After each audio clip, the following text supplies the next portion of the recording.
Hello, ladies and gentlemen. It's a chess show on Pod TV. My name is Sasha Starr, and we have today distinguished guest Professor Ken Regan. Welcome to the show, Ken. Yes, thank you very much for having me on again. Excellent, and of course, we are all watching now this tournament with all this great chess stars, a champion final league. And so far, the strongest players proved that they are the strongest. Especially who is very impressive is, of course, Carlsen. Of course, Caruana. Although it's not the strongest format for Caruana, arguably for Carlsen could be said exactly the same thing. Although Carlsen is he's done so much in all formats, so it's very difficult to say that this format is not really his format. But I think everything is his format. Caruana, of course, keep excelling in classical chess format, but he improved tremendously in rapid and blitz departments. And what's your impression about this, Ken? Well, actually, what I was most interested in following was whether your words would hold true of Hikaru Nakamura. Nakamura dug about as deep a hole as one can imagine in the round robin section. Okay, he was, second from last and needed Carlsen to defeat Alireza Firouzja while he himself beat the lowest rated player to have any chance. And Firouzja actually beat Carlsen in their first of their two-game match, but Carlsen won on demand and then won the tiebreaker, and that sent Nakamura into the elimination to the survival round. And this was done on a very interesting system that is said, most notably associated with the NBA playoffs, where the 6 teams in each conference make the playoffs, and then there are 2 more spots that go to teams 7, 8, 9, 10 in this manner. 7 plays 8, and the winner automatically qualifies.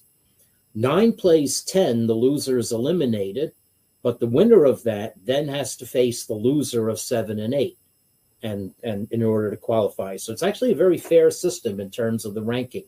Nakamura won the first round of that, but then got stopped in his tracks by Abdusattorov. And so it was Abdusattorov, not Nakamura, who joined the perennials Carlsen, Caruana, and Wesley So in the Final Four. And Abdusattorov continues to impress because yesterday he beat Wesley So coming back after losing the first game, and Magnus Carlsen did the same. He came back after losing, the other way. He won the first game against Caruana. Then Fabi won 2. Then Carlsen tied that up, and Carlsen won the Armageddon. So anyways. Wait a sec. Didn't Caruana lead after 3 games 2-1? Right. He won. That's right. Carlsen won the first game coming back. Caruana second and third. And then Caruana won the second and third, but it was a 4-game set. That's right. And then Armageddon also. And then Armageddon, yes. Yeah. Whereas Abdusattorov won the first set in regulation, but now there's a second set. And if those go the other way, then there will be a tiebreak. Mm-hmm. And these sets are being played sequentially. So it's just Abdusattorov and Wesley So on the stage right now, and their moves are happening while we are talking. Excellent. Yeah. So okay. What is the most interesting games that you would like to show us? Well, let's see. There have been game where let's show the game where Carlsen came back. Even though losing his queen, at least let me go and find. Oh yeah, that was really something else. Yeah. So let's see. That the first game against Caruana? It was indeed. So Caruana really could very easily have won this entire tournament. So let's see this. It's a matchup of heavyweights. So I will share my screen,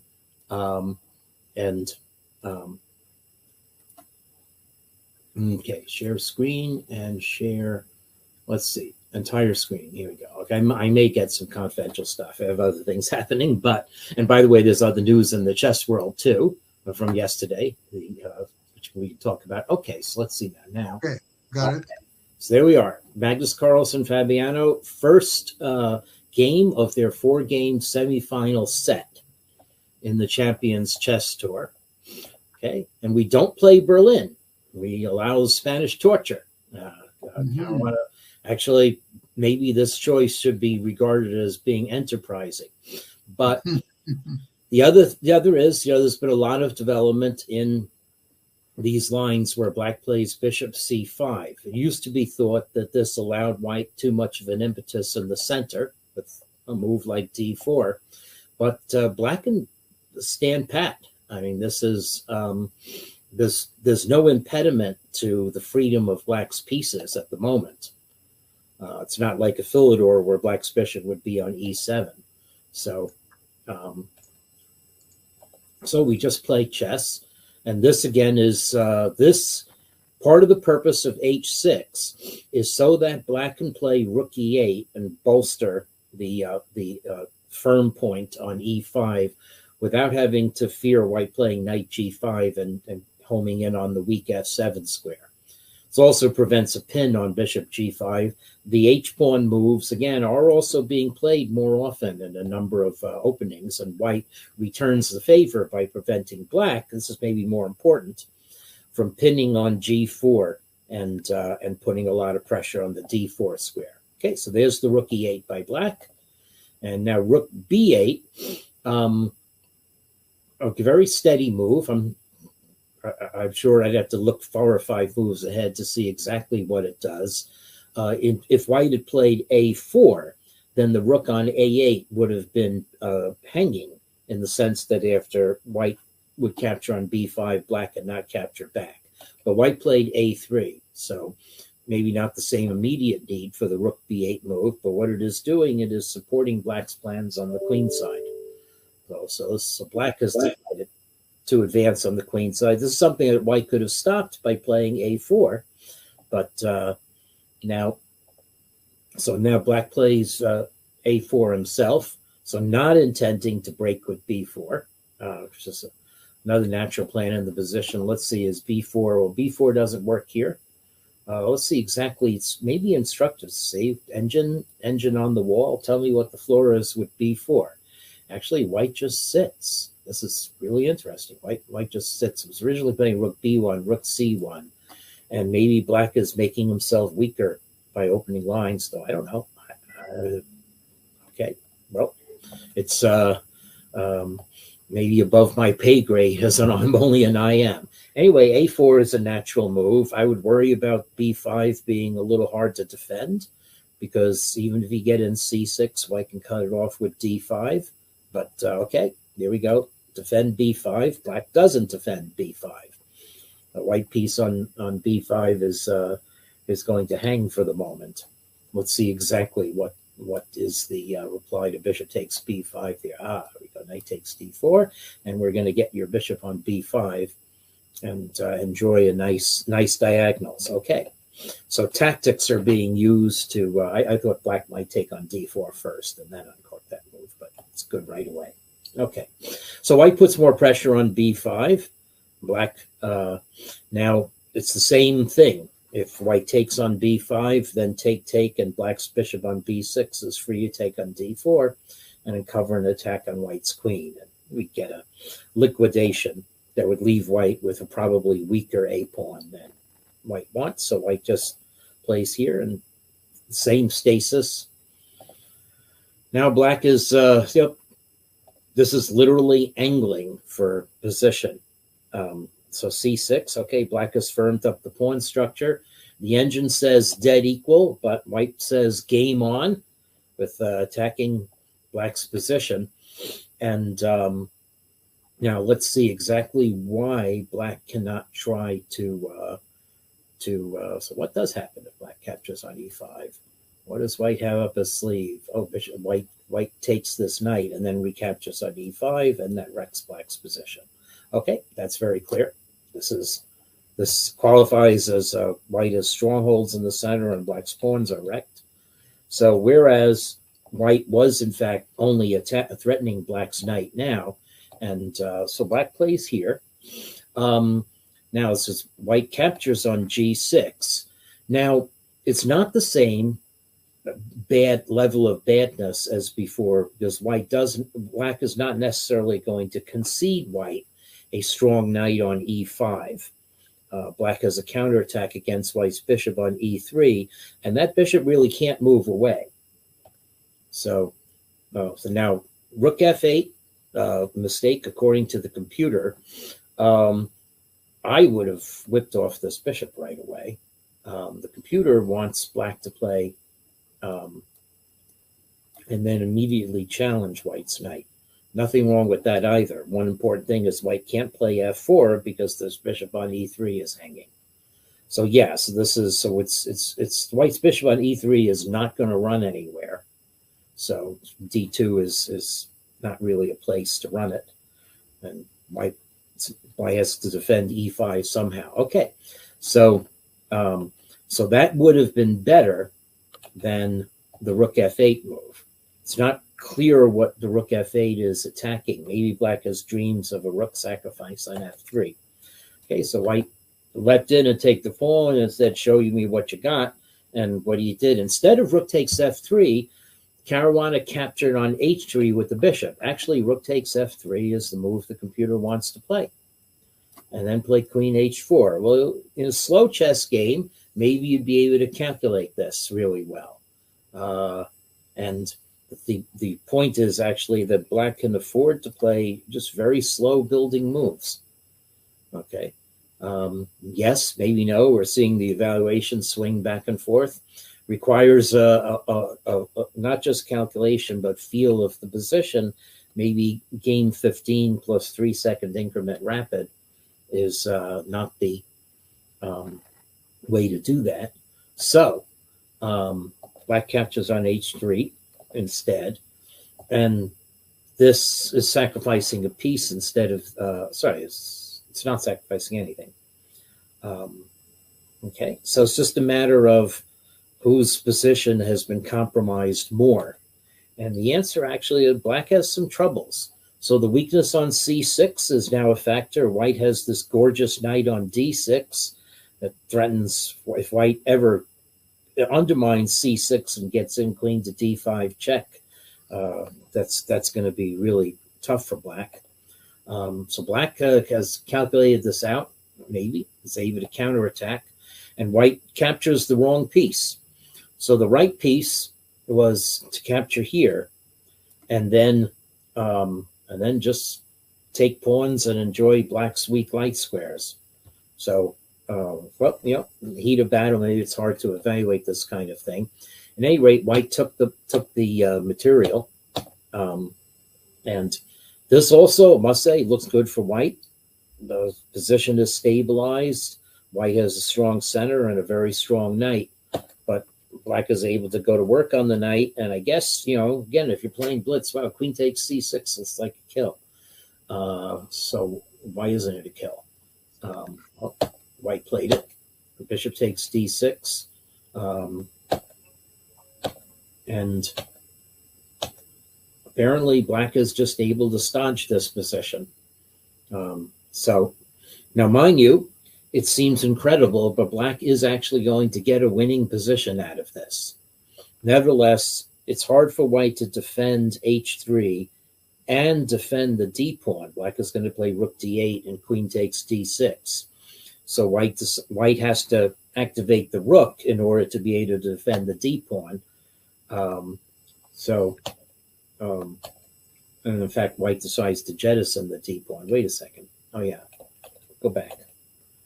Oh yeah, if rook takes rook e1, then black has apparently just enough resources to give lots of checks in this position. Something's frozen with the display on chess24. Okay, anyway, that's not how the game went. White played queen takes g2. Now black wins back the pawn. Now I'd have to say this is a little hard to judge. White has what looks like a free passed pawn, but black's king is very well shielded from checks. White is not. So if white gets too frisky, black should be able to come behind and while white is trying to control d6, d7, and the promotion square d8, black will get access to squares near white's king. So here we go. White pushes, black comes to the side, and okay, so we're just waiting and watching here. How active can whites get? What can white do to try to dislodge the blockade on d6? Players are feinting around. White puts the king or the queen side. If white could get his king to a2, for instance, then white might enjoy some better degree of protection. This is where black's pawn on a4, though, has suddenly become an important factor, limiting the safety of white's king, whereas black's king is completely safe. And now we see that since white has vacated the f file, black is able to generate certain counterplay on that part of the board. Okay, so black now decides to blockade white's d pawn. Now white's king is on the perfectly safe square, but here comes some counterplay by black. And here comes some counterplay. All right, now white's king is no longer so safe, and white has not advanced the free d pawn one bit. Okay, so now let's see. So why can't white capture on a4? What am I missing? I guess black just captures on f3, and more stuff is opened up in white's position. So white blocks that. We go back. Does black want to repeat? Actually, Caruana does not repeat, meaning black is completely happy with the position. Okay, a little bit of a feint there. Now we come back. Okay, so now this is really wild. White maybe overlooks the fact that the f pawn is hanging. Maybe white thought that that d6 would be playable, but no, it's queen b3 check and rook f1 mate. So white has to admit, oops, I blundered a pawn. Now I'm not going to criticize all the moves. This time pressure at this point. So here we go. White plays queen c6, finally trying to dislodge the pawn, but black comes in behind. And now white is actually judged to be in trouble by the engine because there's not very many convenient ways to simultaneously guard b2 and guard black's other entry squares. The a4 pawn in particular is a monster. And here it comes. Okay, so once again, we need to say, why can't white take that pawn with the queen? And I think the answer, wait a second, is what's going on here? Why can't white take that pawn with the queen? Okay, queen takes a3 check, I take back with the king. Are you really going to get a... Wait a second, this makes something's gone wrong with the engine. This makes no sense at all. Is black really winning this position? This is crazy. Wow. Okay, well, I had to copy this to an engine. I would find it very hard to judge at the board that black is winning this position with the cleared out pawns. Wow. Okay, well, all right. So anyway, probably Caruana judged that black is ahead in that position. Let's see. This is, in fact, what white played, but obviously Caruana did not judge that was winning. So black Caruana played queen e5, and the point is that white's king is just a little bit too Swiss cheesy. What is going on in this position? Okay, rook a4 needs quicker analysis than I'm giving it credit for. Okay, well, we're going to see eventually that that Carlsen loses his queen. Okay, so now we come in here. Well, that's actually not a winning move, but white is going to make a king misstep in a few moves. So d7, no, white, it's walking on a tightrope. But here is the king misstep. Okay, so white actually has to give the queen here. And it turns out to be equal because white will have two very strong pawns. Instead, white stepped into this, and this actually should have been checkmate in 13, according to Stockfish. So I think now I understand a tweet that Carlsen made. Okay, so Carlsen made a tweet that said, one of my life's ambitions has been to come back from -10, but he actually meant that come back from checkmate in 10. Okay, so Caruana, maybe this is just repeating moves. No, Caruana played rook f6 at the wrong time, seeing that he could win white's queen. But it turns out actually that if he had played rook f6 at this time, it would be checkmate in forced checkmate in 9 moves. Let's see. Yes, we are. Yes, this could be a very difficult move to find. But white cannot play king d5 because of queen takes d7, and that is in fact the only way to stop checkmate now, because the white's queen is closer. If white went back to d5, be queen e3 mate, so white gets checkmated. White loses the queen, and then it's checkmated 2 more moves. White can't defend. Okay, so there was a combination that would have been completely winning here if Caruana had found the immediate rook to f6 move, but instead Caruana played rook f6 here when it looks more effective because white's king is more in the corner. Okay, and oh wait, no, I'm sorry. This is the correct line. Yes, sorry. Black played queen a check and then played here, which was not as effective, even though you're winning white's queen. You're winning white's queen. It's very easy to see you're winning white's queen, but white is a protected pawn on the 7th rank. Queen d8. So it's in order for black to win this, you have to push those pawns, and Caruana did not, probably with just seconds playing on the increment. Now, this is your rewards analysis. The one drawing move for white is to bring the queen back here, king back there, because then it gets out of checks and probably is able to help out on the king side. Bringing the king to a4 is supporting the b pawn, but going to the wrong direction. Now black begins pushing the pawns, and black is again winning. But why did Caruana give up that pawn with check? I don't know.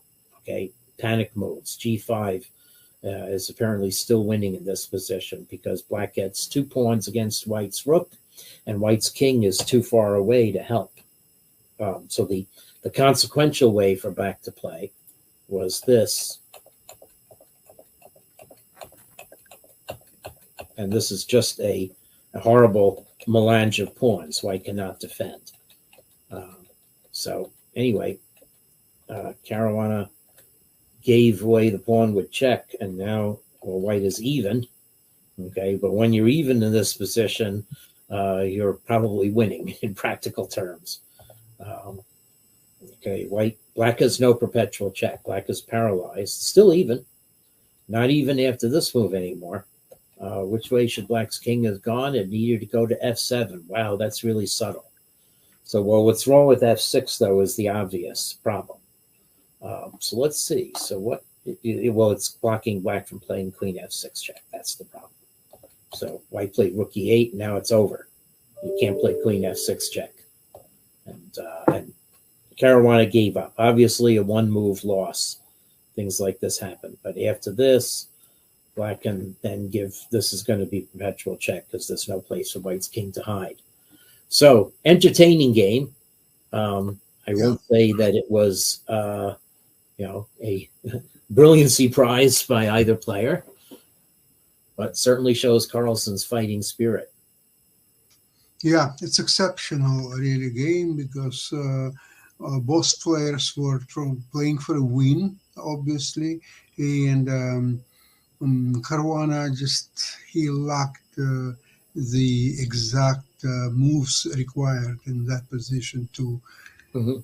Actually, that's so difficult to win against Carlsen. I've seen so many games that he would have losing position, and at the end of the time, not only he would save at least position, but he would actually go on and win. So Mhm. quite a few hopeless positions.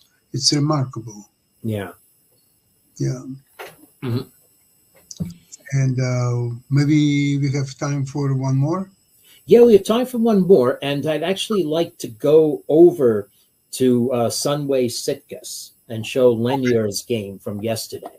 Okay, So excellent. there is one other event happening in the world that has world champion, well, it has world champion implications, championship implications. I will not Hmm. say uh, that it um, involves world champions yet, but the fact that Carlsen um, has decided not to play in the candidates tournament means that there are two at-large spots, and there's always one at-large spot based on rating.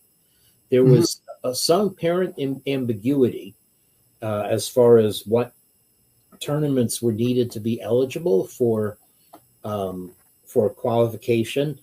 In any event, um, Lenier Dominguez Perez and Wesley So and a couple of others are jockeying for position in the rating race.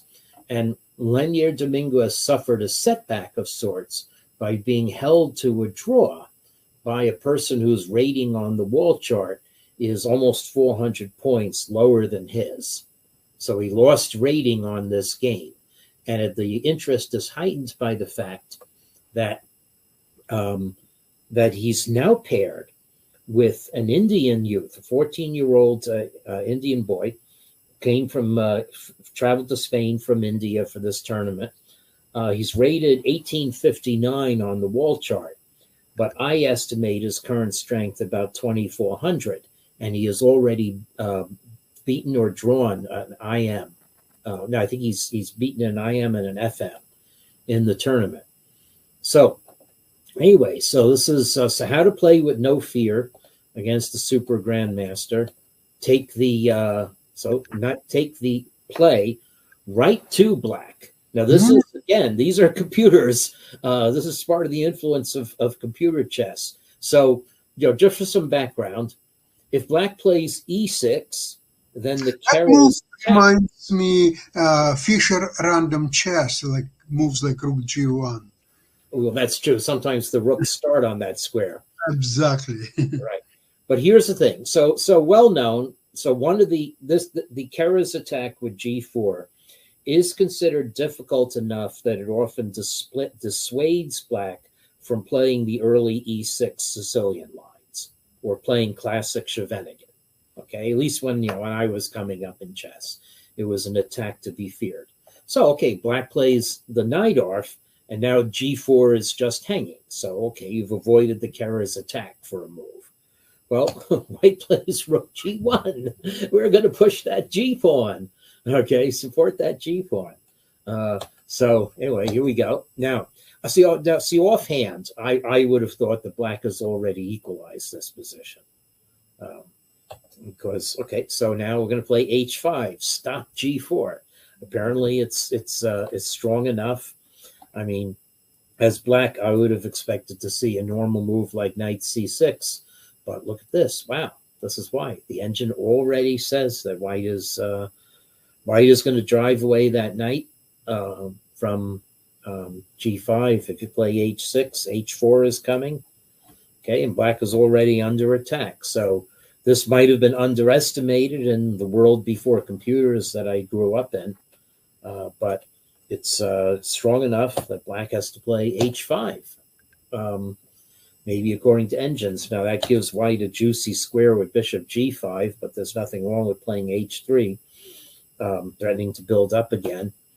And now bishop E6. So this is a way in which computers have really livened up chess. We've played just 9 moves for both players, and we have a weird position.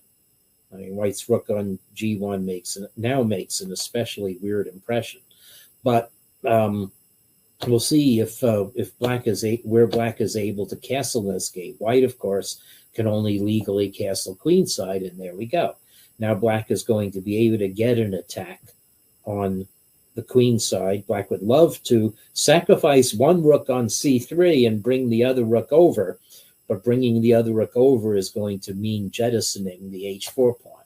Okay, so white plays king g1. There comes the rook over. There comes the queen. These are all very normal moves in the Sicilian defense, but black can't castle, so black is going to castle by hand. Okay, if white will allow that. White, however, says, well, one defect of your g6 is you've weakened some squares along the f file, so I'm going to open the f file. Okay. All right, now white comes in, but black has a good square. Here I would say I'm actually happy with the black position. So, well, maybe not as happy. Let's see. I'm happy with the black position if I trade queens and play d5, is what the computer is saying. I would be happy in this position too, but it says white is much better. Wow, what do I know? Okay, white played knight d2. Take. Okay, yeah, it says that, well, you know, I'm not a Sicilian expert. This looks okay. I mean, except that, well, the idea of castling by hand on g7 isn't on. So, okay, well, now I'm really happy. Okay, so white is putting my bishop to the question now. Okay, so black has counter threat on d4, so taking the bishop and allowing check in d4 would not have been on. Okay, now I could say that I'm happy with black's position. I don't really see white attacking too much here. No, on the other hand, still got the problem with my king. I've got a nice file. Right? King steps aside. So this position is completely even, and in fact, right now black can liquidate down to an ending, and that's what black does. So I thought it was said that that Linear had chances in this game, but actually it seems that white has completely stodged this. And now we have just a quite drawish rook ending. And that was the result of the game in fairly short order. Okay, well, hard to win if white plays enterprising chess. And the game was abandoned as a draw. So, very interesting. And let's peek in on Domingos Perez's game now. Because he drew, he's down on a board. He's the top board of those with 1.5. And so let's see, here he is. Whoops. He's playing white this time. And, well, he has a slight edge according to the engine, but fairly symmetrical position. And black's pieces are not terrible. So he'll have to manufacture chances here. So Ruy Lopez, classical Ruy Lopez, except white plays the A4 anti-Marshall line. And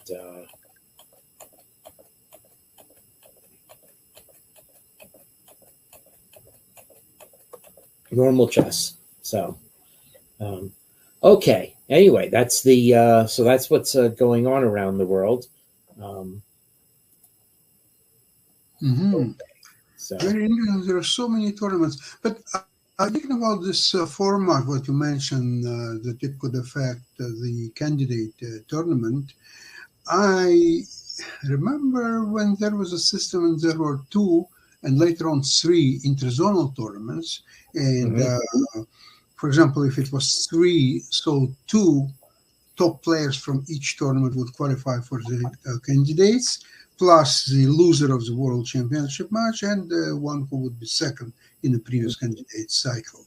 And that system, in my opinion, is quite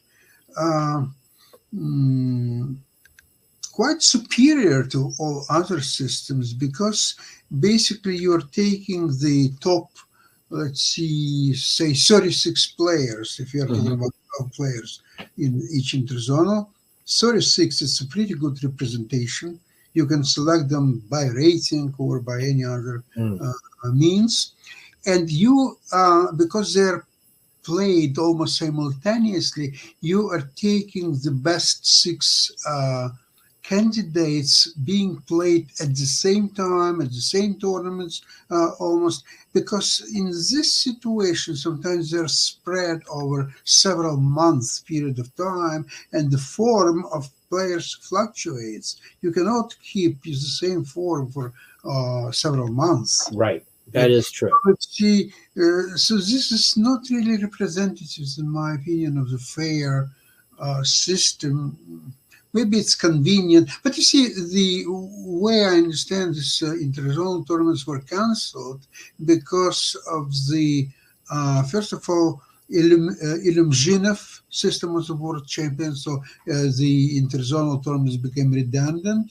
Perhaps it was they were trying to cut on expenses to organize 3 interzonal tournaments.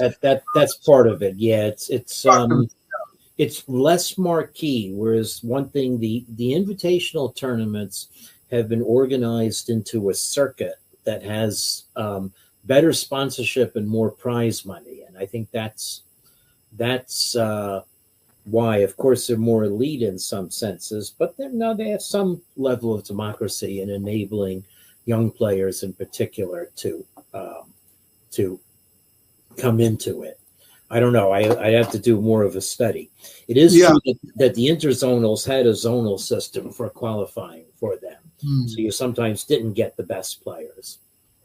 But that's true. So starting from interzonals, I think you have the real top players at that time competing. But how to select these 36 players? In my opinion, the simplest thing would be by rating. Of course, classical chess, based on, say, 3 months prior to beginning of the interzonals and so on. But again, you can then say that some players probably would get some extra tournaments organized for them specifically, so they would improve their rating and so on. So it's not clear-cut situation even in that respect. But still, they were very exciting. I remember some of them. If you remember the Leningrad tournament, it was interzonal, where Korchnoi, Karpov were playing, Larsen, Tao.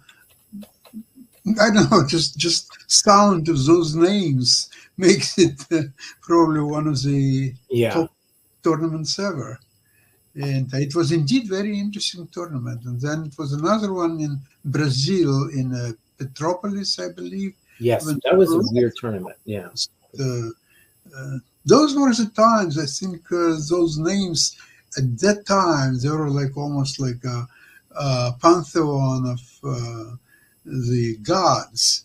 And today we have so many strong players, but their names are not nearly sound as tremendous. Well, one thing that was interesting to me was, Robert Byrne was a known quantity to me, and he,